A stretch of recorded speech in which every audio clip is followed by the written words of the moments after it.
I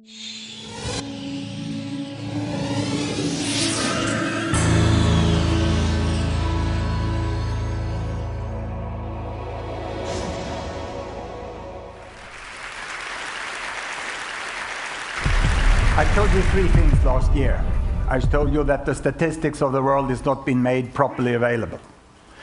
Because of that, we still have the old mindset of developing in industrialized countries, which is wrong. And that animated graphics can make a difference. Things are changing, and today, on United Nations Statistics Division homepage, it says by 1st of May, full access to the databases. And if I could share the image with you on the screen. So three things had happened, you know. UN opened their statistic databases, you know, and we have a new version of the software up working as a beta on the net. So you don't have to download it any longer. And let me just repeat what you saw last year. The bubbles are the countries. Here you have the fertility rate, the number of children per woman, and there you have the length of life in years. This is 1950, those were the industrialized countries, those were developing countries. At that time there was a we and them. There was a huge difference in the world. But then it changed, and it went on quite well, and this is what happens. You can see how China is the red big bubble, the blue there is India, and they go over all this when I try to be a little more serious this year and showing you how things really changed. And it's Africa which stands out as the problem down here, doesn't it? Large families still, and the HIV epidemic brought down the countries like this. This is more or less on what we saw last year, and this is how it will go on into the future. And I will talk on, is this possible? Because you see now, I presented statistics that doesn't exist. Because this is where we are. Will it be possible that this will happen? I cover my lifetime here, you know. I expect to live 100 years. And this is where we are today. Now, could we look here at, instead, the economic situation in the world? And I would like to show that against child survival. We'll swap the axis. Here you have child mortality. That is survival, 4 kids dying there, 200 dying there. And this is GDP per capita on this axis. And this was 2007. And if I go back in time, I've added some historical statistics. Here we go, here we go, here we go. Not so much statistics 100 years ago. Some countries still had statistics. We are looking down in the archive, and where we are down into 1820, there is only Austria and Sweden that can produce numbers. But they were down here. They had $1,000 per person per year, and they lost 1/5 of their kids before the first birthday. So this is what happens in the world. If we play the entire world, how they got slowly richer and richer, and they add statistics. Isn't it beautiful when they get statistics? You see the importance of that? And here, children don't live longer. The last century, 1870, was bad for the kids in Europe because most of the statistics is Europe. It was only by the turn of the century that more than 90% of the children survived the first year. This is India coming up with the first data from India, and this is the United States moving away here, earning more money, and we will soon see China coming up in the very far end corner here, and it moves up with Mao Zedong, getting health, not getting so rich. There he died, then Deng Xiaoping brings money, it moves this way over here, and the bubbles keeps moving up there, and this is what the world looks like today.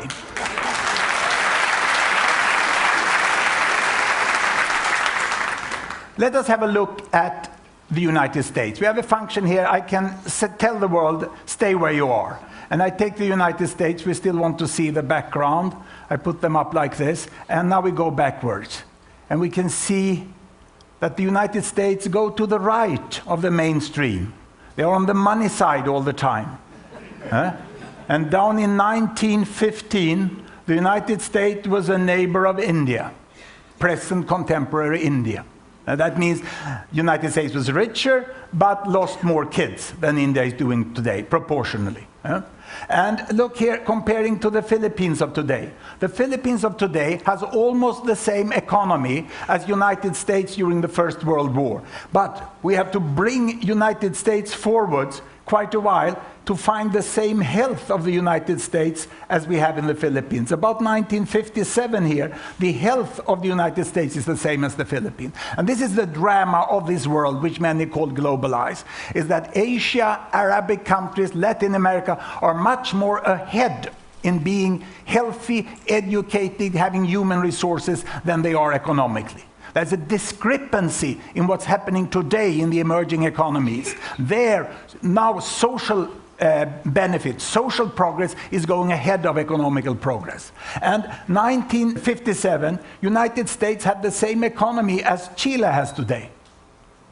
And how long do we have to bring United States to get the same health as Chile has today? I think we have to go there. We have 2001, or 2002, United States had the same health than Chile. Chile is catching up. Within some years, Chile may have better child survival than United States. This is really a change, that you have this lag of more or less 30, 40 years difference on how the health. And behind the health is the educational level, and there's a lot of infrastructure things and general human resources are there. Now, we can take away this, and I would like to show you the rate of speed, the rate of change, how fast they've gone. And we go back to 1920. And I want to look at Japan. And I want to look at Sweden and the United States. And I'm going to stage a race here between this sort of yellowish Ford here and the red Toyota down there and the brownish Volvo. And here we go. The Toyota has a very bad start down here, you can see. And United States Ford is going off-road then, and the Volvo is doing quite fine. This is the war. The Toyota got off track, and now Toyota is coming on the healthier side of Sweden. Can you see that? And they are taking over Sweden then, and are now healthier than Sweden. That's about where I sold the Volvo and bought the Toyota. And now we can see that the rate of change was enormous in Japan. They really catched up. And this change is gradual. We have to look over generations to understand it. And let me show you my own sort of family history. We've made these graphs here, and this is the same thing, money down there and health, and this is my family. This is Sweden, 1830, when my great-great-grandma was born. Sweden was like Sierra Leone today. And this is when great-grandma was born, 1863. And Sweden was like Mozambique. And this is when my grandma was born, 1891. She took care of me as a child. So I'm not talking about statistics now. Now it's oral history in my family. That's when I believe statistics, when it's grandma-verified statistics,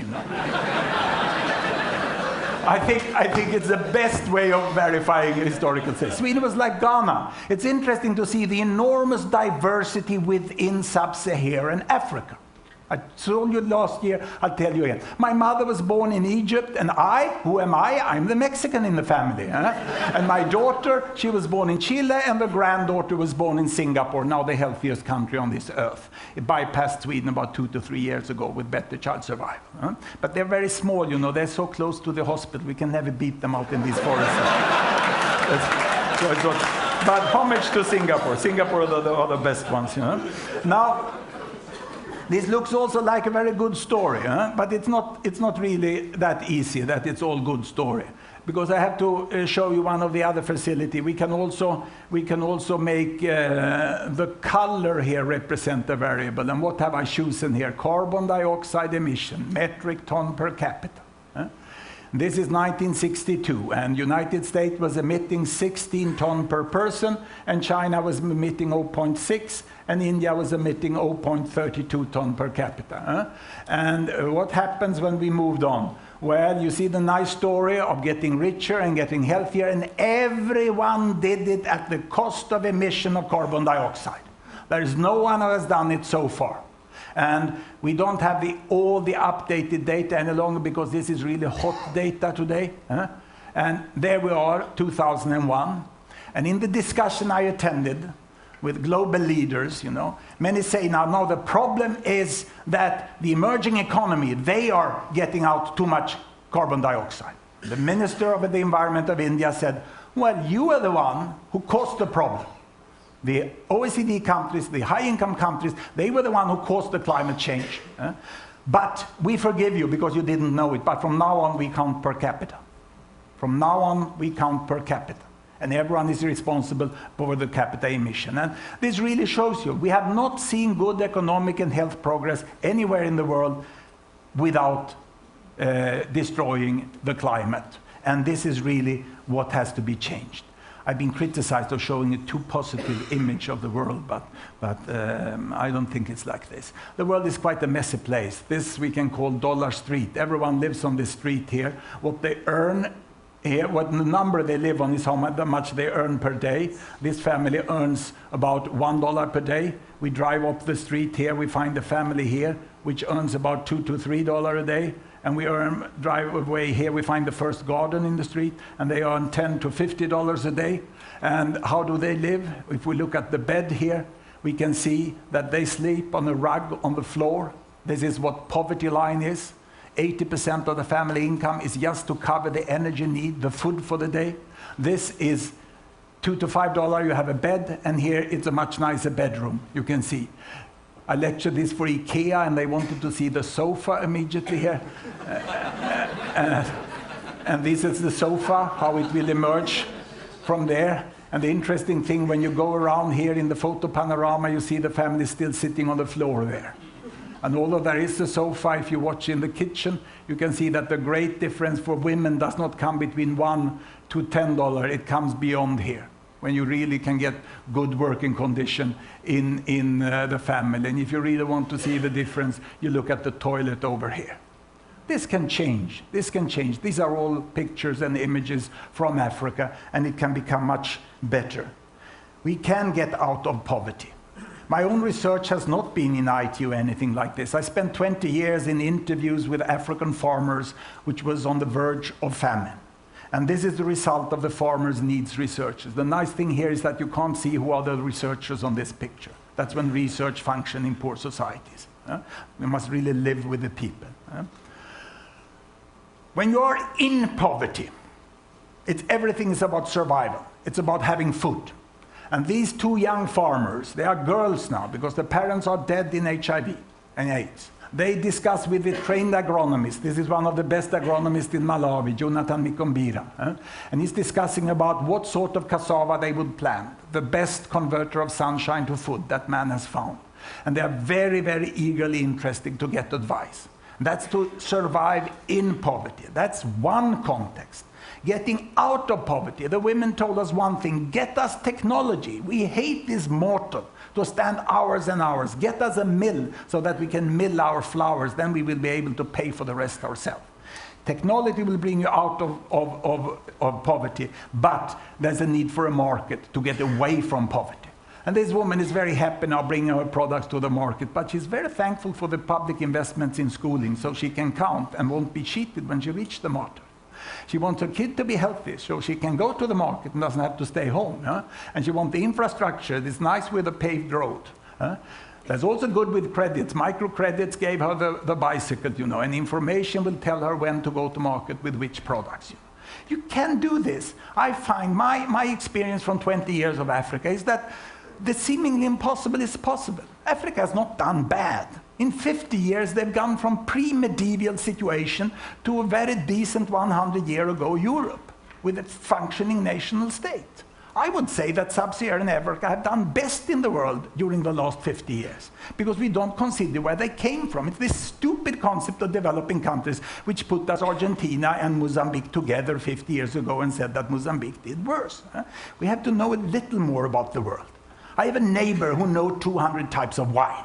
You know everything. You know the name of the grape, the temperature, and everything. I only know 2 types of wine, red and white.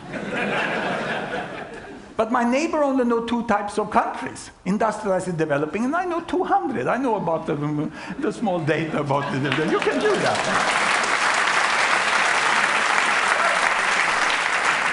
But I have to get serious. And how do you get serious? You make a PowerPoint, and you make bullets. Homage to the office package, no? What is this? What is this? What am I telling? I'm telling you that there are many dimensions of development. Everyone wants your pet thing. If you're in the corporate sector, you love microcredit. You know. If you're fighting in non-governmental organization, you love equity between gender. Or if you're a teacher, you love UNESCO and so on. In global level, we just want our own thing. We need everything. All these things are important for development, especially when you just get out of poverty and you should go towards welfare. Now, what we need to think about is what is a goal for development and what are the means for development. Let me first grade what are the most important means. Economic growth, to me, as a public health professor, is the most important thing for development because it explains 80% of survival. Governance, to have a government that functions, that's what brought California out of the misery of 1850. It was the government which made law function finally. Education, human resources are important. Health is also important, but not that much as a mean. Environment is important. Human right is also important, but it just gets one cross. Now, what about goals? Where are we going toward? We're not interested in money. Money is not a goal. It's the best mean, but I give it 0 as a goal. Governance, well, it's fun to vote and a little thing, but it's not so much. It's not a goal. And go to school, I mean, it's not a goal. It's a mean. Health, I give 2 points. I mean, it's nice to be healthy. At my age especially, you can stand here, you're healthy. That's good. It gives 2+. Environment is very, very crucial. There's nothing for the grandkid if you don't save it. But where are the important goals? Of course, it's human rights. Human rights is the goal, but it's not that strong of a mean for achieving development. And culture. Culture is the most important thing, I would say. Because that's what brings joy to life. That's the value of living. So the seemingly impossible is possible. Even African countries can achieve this. And I've shown you the chart that the seemingly impossible is possible. And remember, please remember my main message. That is this. The seemingly impossible is possible. We can have a good world. I showed you the charts. I proved it in the PowerPoint. And I think I will convince you also by culture.